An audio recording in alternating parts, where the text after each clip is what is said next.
Starting off in this location, you've got your washer fluid cap, and below that you would have your washer fluid neck.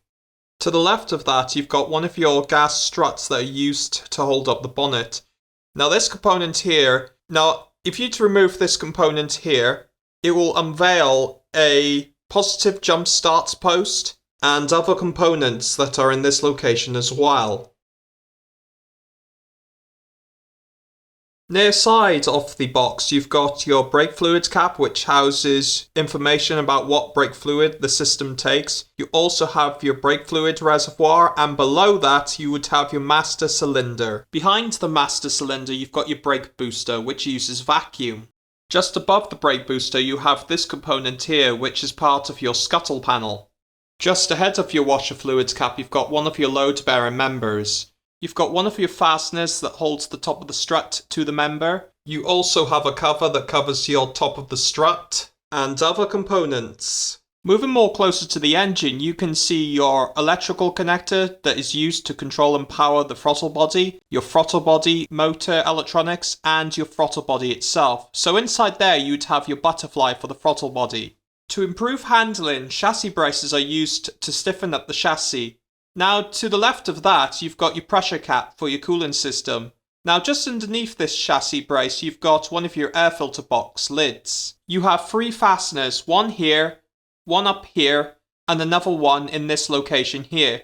2 things I forgot to mention is you've got your metal bonnet latch release cable, and you also have your air intake pipe for this side's air filter box. You can just see to the right of that, you've got your compressor housing for the turbocharger for that side. This pipe here takes air to the compressor inlet for this side's turbocharger. Behind the pipe, you've got this pipe here. Now this pipe takes coolant to your radiator. Just behind your boost pressure sensor, you've got this pipe here. Now this pipe takes air from the outlet of the intercooler to your throttle body. You also have in this location your turbocharger turbine housing, heat shielding for the turbocharger turbine housing, have your electronic actuator for your turbocharger wastegate, and other components related to the turbocharger for this side.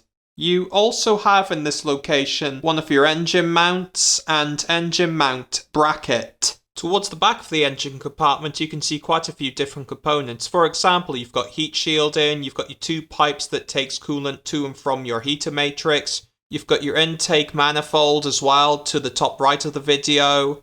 You also have a positive crankcase ventilation hose, and below that you've got your positive crankcase ventilation valve.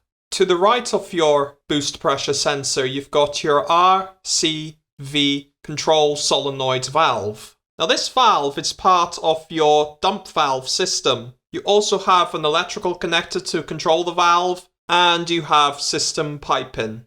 This is your dump valves. Underneath your 2 blow-off valves, you can see your main pipe that takes air to the inlet of your intercooler. In this location, you have your cooling fan motor and cooling fan. You also have in this location your anti-roll bar and other components. In this location here, you can see your slam panel, a cutout in the slam panel for your safety latch, your pipe that takes expanded coolant to your expansion tank, which is located here. You also have one of your other chassis braces. You also have warning information on the slam panel and other components. You also have in this location your dust cover for one of your air conditioning recharge points. You also have a air inlet pipe that leads to your other air filter box lid, and you have other different components. Now you can just see in this location your other dust cover for your other air conditioning recharge point. In this location here, you can see both of your intake variable valve timing solenoid valves. You also have in this location your water pump pulley, your air conditioning compressor pulley, and other components. In this location, you have your oil cooler. You also have in this location your oil filter housing.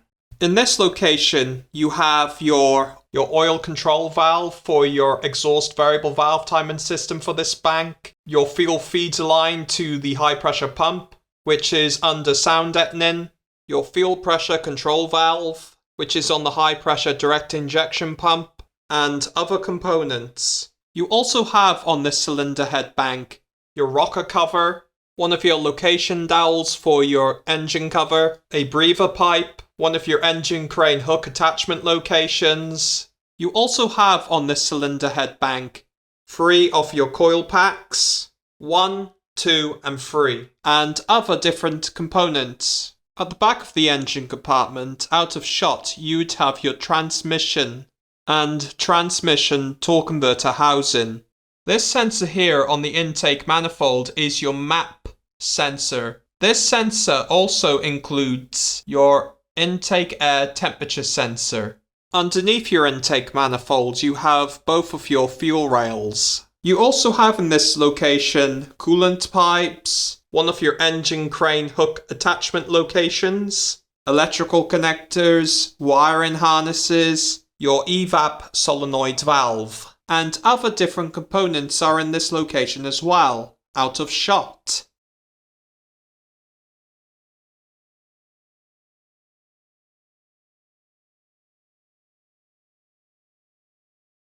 Located behind one of your nuts that are used to fasten the other strut to the other load-bearing member, you have your engine control unit and other components. Moving over to this location, you've got your lid for one of your power distribution centers.